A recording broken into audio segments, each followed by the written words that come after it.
Islam and marriage, not just a social contract, a complete and sacred architecture for the most intimate human relationship, one that Islam surrounds with rights, responsibilities, and divine intention from the very beginning.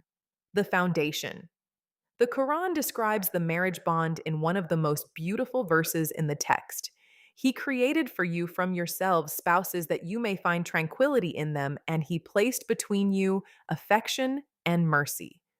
Three words carry the weight of Islamic marriage: tranquility, sakina; affection, mawadda; mercy, rahma.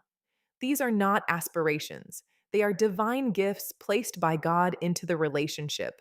The purpose of marriage in Islam is not primarily procreation or social stability, it is tranquility, rest, the deep peace of being fully known and accepted. The legal framework. Marriage in Islam is a contract requiring the genuine free consent of both parties. A marriage without consent is invalid under Islamic law. The woman retains her full legal identity after marriage: her own name, her own property, her own earnings. The husband has no legal claim over her personal wealth. The mahar, the gift given by the husband to the wife at marriage, belongs to her entirely and permanently. It is not a bride price. It is her personal property. She keeps it if the marriage ends for any reason. The rights of wives. The prophet was explicit throughout his life about the treatment of wives. He said, "The best of you is the best to his family, and I am the best of you to my family." He set his own conduct as the benchmark.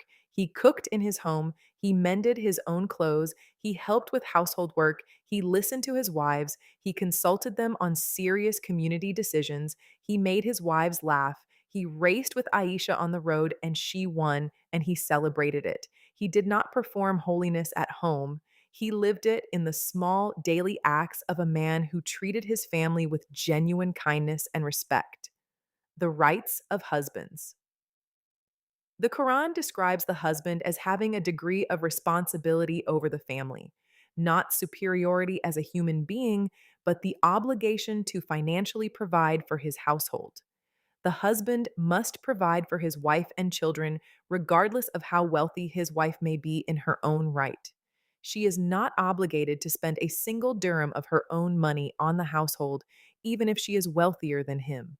This financial obligation is the Islamic justification for the asymmetry in inheritance that critics often cite without this essential context attached.